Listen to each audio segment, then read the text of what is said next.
Gate ইস্যুতে আরশোলাদের ওপর ভর করে ঘুরে দাঁড়ানোর চেষ্টা বিরোধী শিবিরের। মাঠে নামলো হাত শিবির।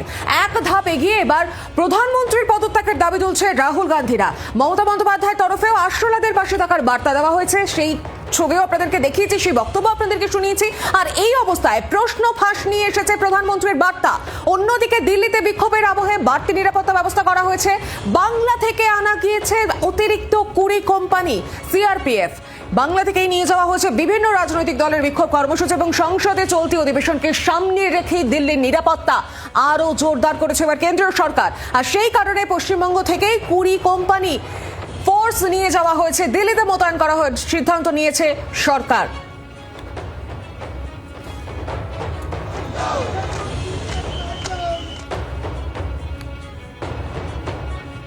কেন্দ্রীয় শিক্ষামন্ত্রী ধর্মেন্দ্র প্রধানের পদত্যাগের দাবিতে যে বিক্ষোভের ছবি আমরা দেখেছিলাম, যন্তর মন্তরের প্রতিবাদ বিক্ষোভ আরশোলা পার্টির তরফ থেকে তারা যে বিক্ষোভে সামিল হয়েছিল এবং সেখানে কিন্তু একা একা দেখা গেল কংগ্রেসের নেতাদেরকে সামিল হতে। এবার কি তারা সেই ক্রেডিট নিতে চলেছে? হাইজ্যাক করতে চাইছে কি এবার ইন্ডিজোট? একাধিক প্রশ্ন উঠছে।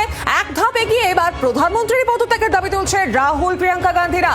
মমতা বন্দ্যোপাধ্যায়ের তরফেও কিন্তু আমরা দেখলাম গতকালের 21 সভা থেকে বার্তা দিয়েছে আরশোলাদের পাশে রয়েছেন তিনি, অর্থাৎ যে পার্টি সিজেপি পার্টির পাশে রয়েছে মমতা বন্দ্যোপাধ্যায়, এমনই বার্তা শুনে গিয়েছিল। এবং অন্যদিকে দিল্লিতে বিক্ষোভের আবহে কিন্তু আজ বাড়তি নিরাপত্তা ব্যবস্থা করা হয়েছে এবং আপনাদের শোনাবো গতকাল রাহুল গান্ধী তিনি ঠিক কি বলেছেন।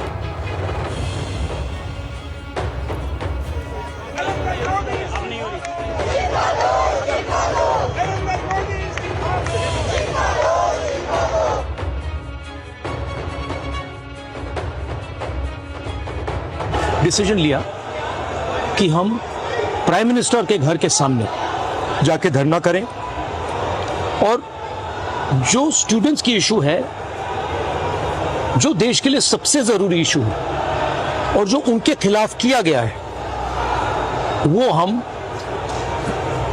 नेशनल अटेंशन में लाएं और प्राइम मिनिस्टर का घर के सामने जाके करें।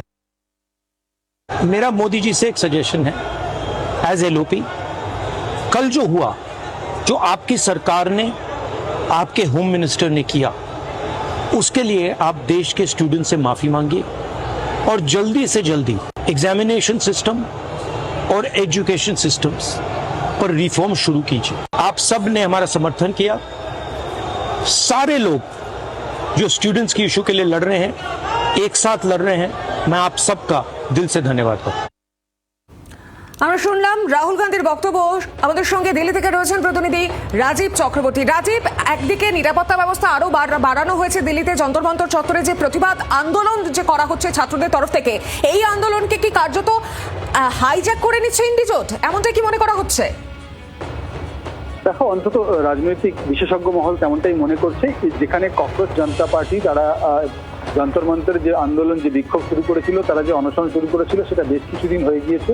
হঠাৎ করে গতকাল কংগ্রেস নেতারা কেন প্রধানমন্ত্রী নরেন্দ্র মোদীর বাসভবন 7 নম্বর লোক জনশক্তি মার্গে কেন গেল, সেক্ষেত্রে বলা হচ্ছে ঠিক তার আগের দিন ককরোচ জনতা পার্টির সদস্যরা যে সংসদ অভিযান করেছিল, সেই অভিযান অনেকটাই সফল তারা মনে করছেন। তার কারণ যে হই হল্লা হয়েছে, যেভাবে পরিস্থিতি নিয়ন্ত্রণের বাইরে গিয়েছে, যেভাবে তারা একেবারে সংসদের গেট পর্যন্ত পৌঁছে গিয়েছিল, এক্ষেত্রে কোথাও না কোথাও গিয়ে সেক্ষেত্রে একটা জনসমর্থনের বিষয় উঠে আসছে যে বহুল অংশের মানুষ তারা এই ক্ষুব্ধ বিক্ষুব্ধ শিবিরে রয়েছেন। তার কারণ যদি 1 লক্ষ ধরে নেওয়া যায় যারা বিক্ষোভ দেখাতে এসেছিলেন ছাত্রছাত্রী, তাদের পরিবার অন্তত আরো 5 লক্ষ। এই জায়গায় কিন্তু রাজনৈতিক দলগুলি তারা দেখছেন যে তারা এক্ষেত্রে সুবিধা পেতে পারেন এই ইস্যুটিকে তারা সামনে রাখলে, এমনটাই মনে করছেন রাজনৈতিক মহল। ঠিক এই কারণেই কংগ্রেস, সমাজবাদী পার্টি, এমনকি তৃণমূল কংগ্রেস নেত্রী মমতা বন্দ্যোপাধ্যায় তারা প্রত্যেকেই ককরোচ জনতা পার্টির সমর্থন করেছেন। কিন্তু আমরা এর আগে যদি দেখি, বেশ কিছুদিন ধরে যখন যন্তর মন্তরে তারা বিক্ষোভ ধর্ণা দেখাচ্ছিলেন, সেক্ষেত্রে খুব একটা রাজনৈতিক নেতাদের, বড় স্তরের নেতাদের, বড় মাপের নেতাদের সেখানে দেখা যায়নি এবং তারা নিজেদের মতো করেই অরাজনৈতিক আন্দোলন করছিলেন।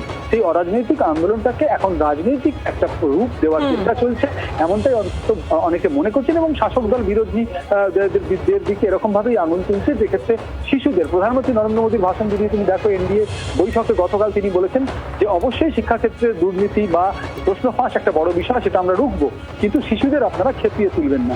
অর্থাৎ একদিকে পড়ুয়াদের আন্দোলন আর তাকে ঘিরে রাজনীতি, এই নিয়ে একেবারে রাজীব বোঝাই যাচ্ছে। ধন্যবাদ তোমাকে। আর এদিকে রাহুল গান্ধী তিনি আর কি বলেছেন শোনাবো। এর পাশাপাশি পাশাপাশি আজ প্রিয়াঙ্কা গান্ধী তার কি বক্তব্য শুনুন।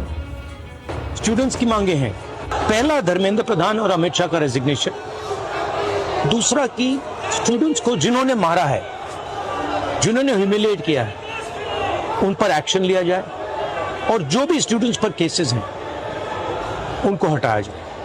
फाइनली पूरी ऑपोजिशन चाहती है कि ये जो इशू है देश का सबसे बड़ा इशू है, इस पे कल लोकसभा में राज्यसभा में डिबेट हो और हम अपनी बात रख सकें।